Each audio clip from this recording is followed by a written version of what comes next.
So this week we are welcoming Rabbi Roger Lerner. Rabbi Lerner is the rabbi of Monroe Temple in Monroe, New York. Let me share my screen here. Let's join in the blessing for study.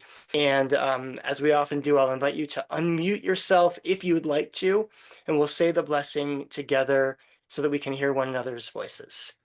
Baruch Baruch atah atah Adonai Adonai Eloheinu melech Eloheinu haolam melech haolam asher kidshanu asher kidshanu b'mitzvotav b'mitzvotav v'anu v'tzivanu la'asok b'divrei Torah.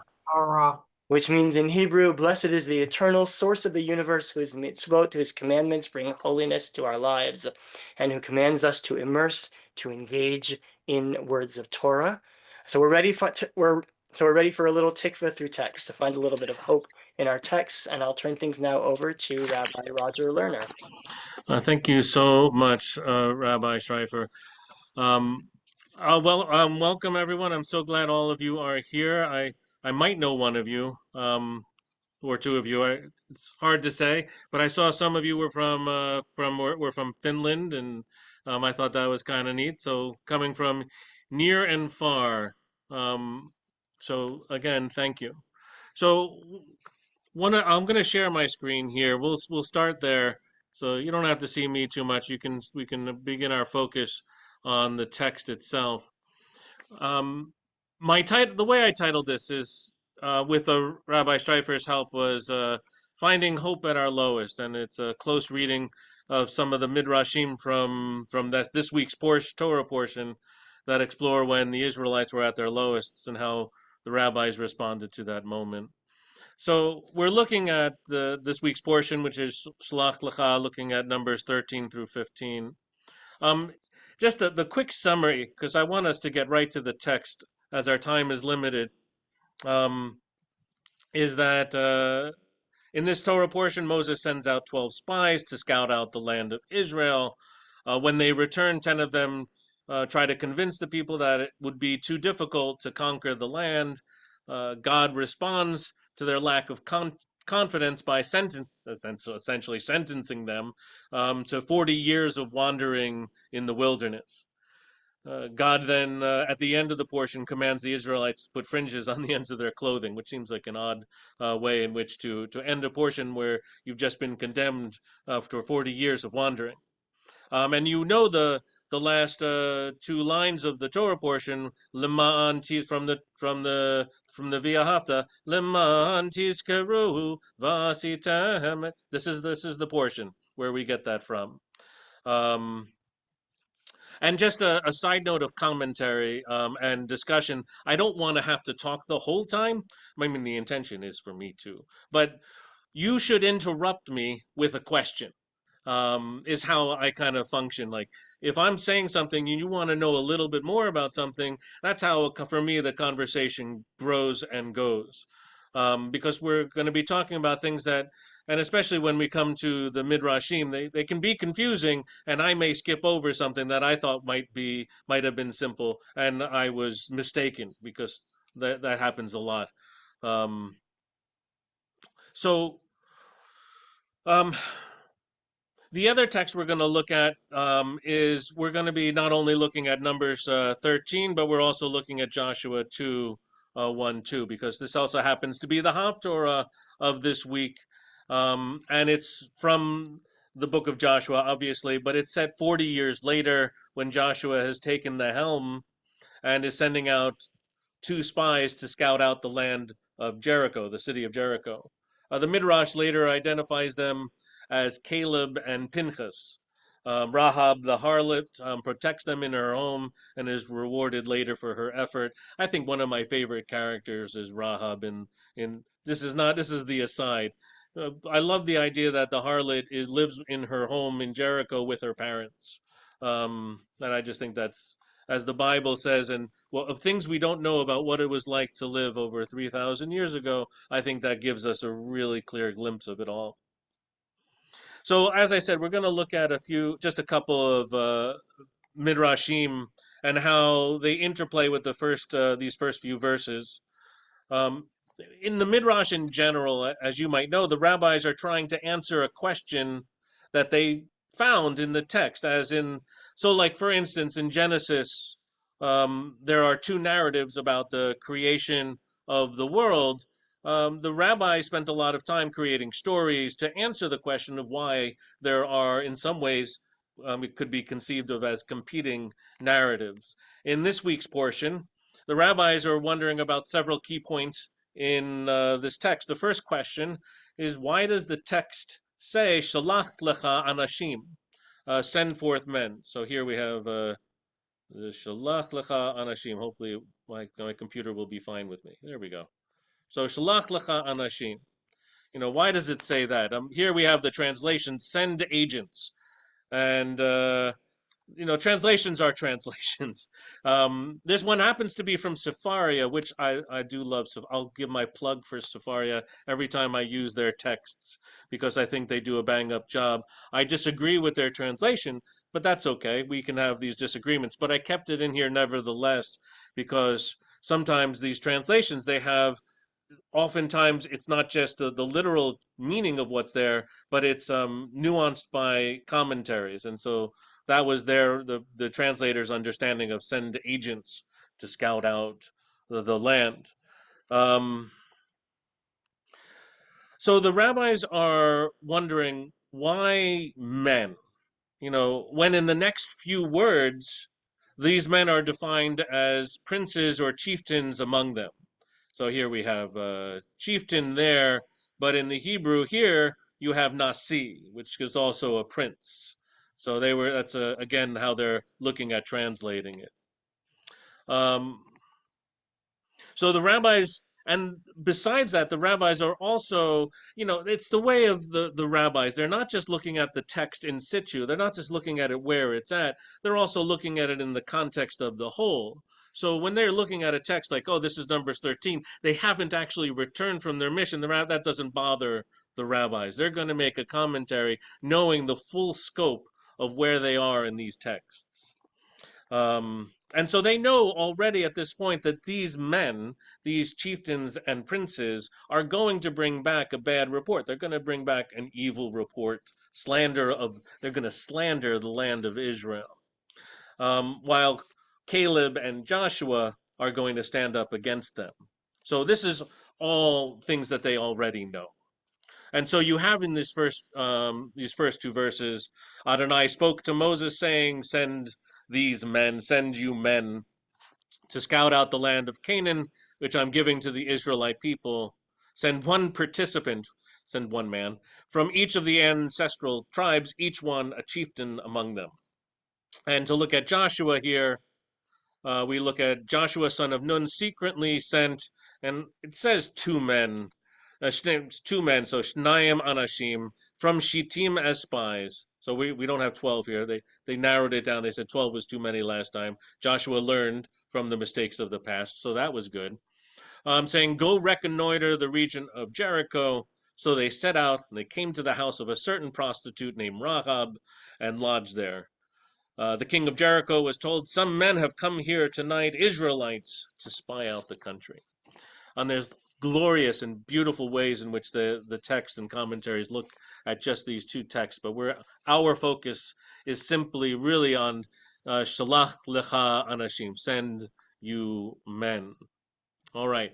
So I separated this one out, the beginning of this midrash here, from Bamidbar Rabbah, but it's also from Midrash Tanchuma. They're almost exactly the same. There are slight differences between the two, but it starts out with the send you men, and then it begins with this Proverbs 10:26. Now here's where it gets iffy, because if you can figure out what this means, God bless you. I've had to read it 20 times to say, okay, what does this mean? And then I had to look up various translations. So if you have a commentary or thought on this, you're welcome to. This is the proverb.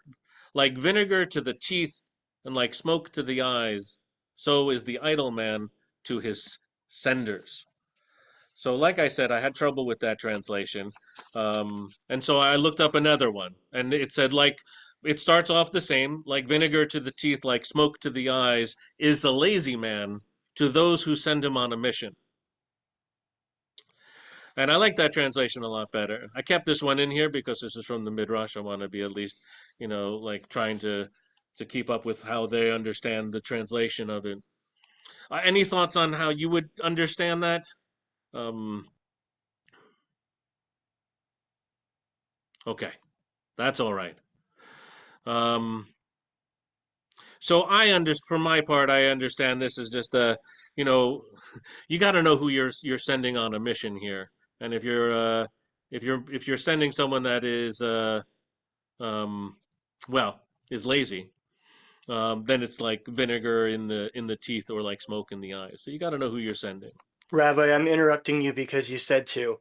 On behalf of our colleague, Rabbi Seth Stander, who put in the chat, irritants or disruptors. Ooh, I like that. So not just lazy, but just someone who's even worse, who's going to make it even more difficult. And I see Cheryl with a hand up there. Yeah, so if you think about the original 12 spies, 10 of them came back saying, "Oh no, there's giants there. We can't go there. It's not going to work. It's too scary there."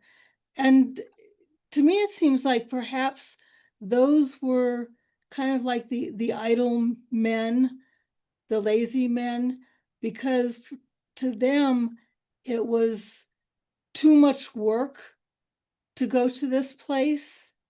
It was it's not going to work. We can't do it. Whereas uh, Caleb and Joshua came back saying, "Well, sure, we can do it. They may be giants, but we're strong. We're brave. We can do it." And they're men that have a lot of gumption. That they think that that the Israelites can handle it. So That, they're these vinegar to the teeth, smoke to the eyes. They're like Seth said, they're irritants, disruptors. They're naysayers. indeed. Um, so let's look at this midrash in this story, and how the rabbis themselves in this midrash were looking at it, and they move that in here their response to this is it was obvious that the spies were disseminating slander about the land, and that's the not just lazy or idle, but even more so, you know, essentially corrupting and irritating and so on. So now Jeremiah. They quote Jeremiah. They drew their tongue. Their bow is falsehood. That idea that they might that it's a very targeted, sharpened tongue in order to disrupt everything that is planned for that moment. And so here we come with the parable, which is really the central about what I want to share here today in this one, is to what is the matter comparable?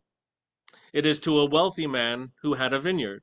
When he would see that wine was of high quality, he would say, "Take the wine into my house." But when he would see that the wine is vinegar, he would say, "Take the wine into your houses." And the same is true of the Holy One, blessed be he, God. When he saw the elders, that their actions were upright, he attributed them to his name. As it stated, "Gather to me 70 men."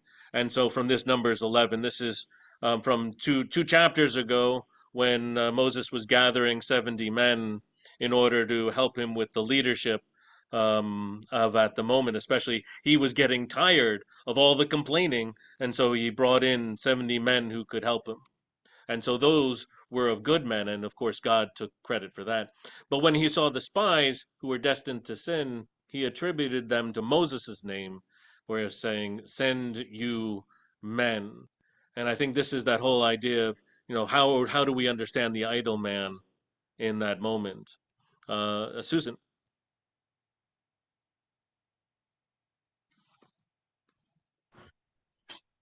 I've always wondered about this. These commentators and Midrash seem to assume that with the exception of Joshua and Caleb, the other spies are going to come back with a bad report. Is that an erroneous conclusion on my part, or is this something that seems to be known even to Moses when he sends them forth? Say it one more time, the question, please. Oh, it seems that it's assumed, even as these 12 spies are sent forth, that 10 of them are going to come back with this bad report, and only Caleb and Joshua are going to return with the opposite perspective. Is this something that supposedly Moses knew when he sent them out, that he was going to sending out 10 rabble rousers, for lack of a better word? I don't get the impression that Moses knew. But I think that it is Maybe God knew. God knew, but I don't get the impression that Moses knew. And in fact, I don't think the Midrash points to Moses knowing, just more along the Moses like capitulating, and that's why Moses is being blamed in some form for this. Like, oh, you want to send out men, you send them out, and so then Moses gets the blame for having sent them out. And there's a question in the meeting chat about an echo between Lech Lecha and Shlach Lecha, and I think there could be. I think it's a beautiful one where God sending forth Abraham to go to the land that we will show you, versus this one. Okay, send you men, Shlach Lecha Nashim. Micah, Rabbi Stryper. Sorry. Micah's fine. Everybody knows my name here. Susan's interpretation is really interesting. I never thought about that idea that God knew that they would do this. I don't know if I buy it or not, but in that interpretation, then this becomes a little bit like the Garden of Eden story, where the people are set up to fail because they have learning to do, right? So then it's less of a, blaming the lazy idle man, and more of a story where God kind of knew that they needed this time in the wilderness to get ready, to grow, to, whatever. And so God set up a situation where they would necessarily learn that they weren't ready. Kind of like Adam and Eve have to learn that they have to go out into the world. These necessary evils become then sort of like the catalyst for taking next steps in life. One of the things I found really powerful in this one in particular was that, because to further what you were saying, Rabbi Stryfer, is that, why then would God send these spies on a mission that he knew that they would fail, right? And and I think the rabbis themselves were wrestling with this also. Um, so that they could say, okay, if you really want, and so they almost put words into God's mouth, like where it was as if, okay, if you really want to send men, go for it, but it's on you, not me. And the rabbis, to me, here are implying that God knew that the men would falter and spread an evil report, and thereby condemning that generation. Um, in following in following ones, the spies or princes or chieftains, we know that they were righteous elsewhere in the understanding when we look at just two chapters ago, these 70 elders. But here, once those it's kind of changed, that from when they were princes before, and now they're just men. And they come with that, with all the frailties and foibles of their generation, where instead of leading, they become that idle, lazy man. They become that contrarian, instead of leading a generation, trying to destroy a generation. I, Carol. I have a question. It's Ellen. Are they going to the land thinking that they are going to have to fight the people that live there and take over the land? Because I'm thinking of this whole story of Israel and how the land was promised to us. Were we planning to push the people that lived there out or kill them? Or that's my question. It's a good question, and the answer is absolutely yes. I mean, the one of the things that you find is that, when when the 10 spies, there's an argument that they weren't, though they were doing malicious gossip, they weren't lying. Like they were indeed Anak. They were the people of Amalek. They were the Anakim. All of these people who had been destroyers of Israel, and were, the Anakim. They were giants, and we were like grasshoppers to them.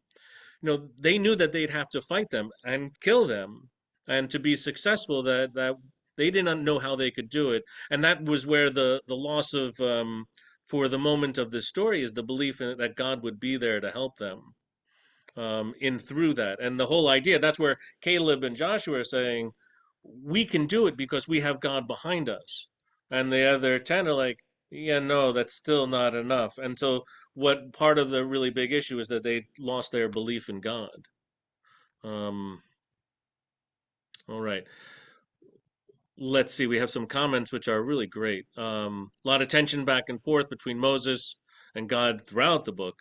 God seems to be always testing the people. Seth, um, our colleague, how powerful, resilient are we when faced with observations that scare or anger us? Our survival instincts flow faster than our frontal lobes, where a sense of perspective resides. Yes. And Rabbi Micah, it's a very challenging aspect of the story, including the book of Joshua. People are commanded to go to war against other people in the land. Where is the hope in this? I will get to the hope. The hope That's is at what the I end. was going to say. Hope is at the end. And you're right. So that's a perfect opportunity to pivot, Carol, to our next Midrash. And then hopefully we'll work. I know we have 5 minutes, which is crazy to me. I don't even know if I have time. So I might have to move through this. So, okay. So from this Midrash, we have, send you men, from Rabbi Acha the Great. And this is from Isaiah: the grass withers, the flower fades, but the word of our God will stand forever. To what is the matter comparable? It's to a king, who had a beloved one, a friend, and told him that, go with me and I will give you a gift. And he went with him, but this beloved person died. The king said to the son of his beloved one, even though your father died, I'm not retracting the gift that I said to him. You come and take it. So is the matter. So is the matter. This is the comparable. This is the king. The king is the King of Kings, God, the Holy One, blessed be He. The beloved one, this is Abraham, as it stated, the offspring of Abraham, my beloved. Uh, God said to him, come, go with me. Go you from your land, Lech Lecha. You were looking for a relationship, and here is some of it. And from your birthplace and from your father's house. And he stipulated with him that he would give him a gift. And talking about the land of Israel for all to see. And although I stipulated to give the land to the patriarchs and they died, I am not retracting it. Rather, but the word of God will stand forever. So that whole idea of that life is fragile, everything that lives will die, the the men who were sent, even the men who were sent to scout out the land, they and all their kin, all their tribes, excepting Caleb and Joshua, will perish in the wilderness. Nevertheless, God's promise to Abraham, Isaac, Jacob, Sarah, Rebekah, Rachel, and Leah will persevere to that next generation. God's promise will endure, even though the ones the promise was made to have long since died. Here, send you men, I think, can mean that God knows that these men will bring back a false or evil report, and thereby ensure that the promise then is, unfortunately, it's ceded to that next generation. Sending these men into Israel sends them to their death, but God's promise is unmet, even though in their lifetime, but still the promise endures to the next generation and to the generations that come. I see that there are comments, but let's see, before I move on. So I want to conclude with another look at the closing part that I brought up briefly as we're coming to our time being at an end. And the commentator Rashi, as hopefully you can see on the screen there, he fits, is commenting on this verse that I highlighted. Velo taturu acharei levavchem, so that you do not follow your heart. And the word, it says, if you look where I'm pointing, the word taturu comes from matur, the searching, which is paralleled in our text today. And I love that Rashi does this. It says that the heart and the eyes are the spies of the body. And the act, and here we go, that he looks at it negatively. They act as agents for sinning. The eyes sees, the heart covets, and the body commits the sin. And I found that just a beautiful, horrible way of looking at it. But still, I think it has relevance to what we're doing. It moves us towards that hope, which is that because he's commenting on this as a part of this conclusion of our Torah portion, this mitzvah of the tzitzit. Um, and so that we have that linguistic reminder of the mission of the scouts. But we look at it in the negative way, but also we can look at it also as the bravery of Caleb and Joshua, who stood against the tide, standing up for themselves and standing up for their people, standing up for all of the Israelites, and even standing up for God at that moment. And then we have this instruction now becomes tied, and that's meant to, the pun is really meant to be there, very strong, together with the tzitzit. So we return our focus here at the end to God's promise. I read the commentary by Rabbi Melanie Levov, who teaches that the tzitzit are a physical reminder of God's promise and presence, and we as non-prophets need physical reminders in order to keep the faith, and the tzitzit serve as that physical reminder of faith. Because we know this isn't the first time that leaders have failed the nation of Israel. And yet still our rabbis knew that if in this moment things didn't work out, the next generation could and would pick up where we left off. The old adage from Pirkei Avot, where we are instructed, quote, it's not our duty to finish the work, but nor are we free to desist from it. Our sacred work of continuing to make this world better is that never-ending project in our garage that we continue to work on, that keeps on going. It brings us both joy and frustration, and yet we must persist through doubt and failure. And that is the promise that we make as custodians and caretakers of our world.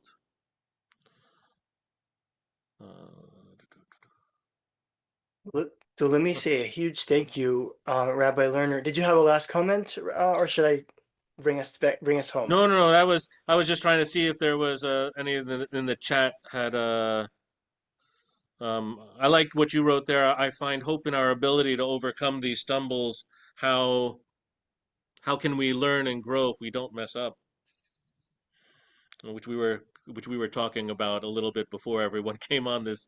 We grow and we learn, and that is the nature of it all. Yep.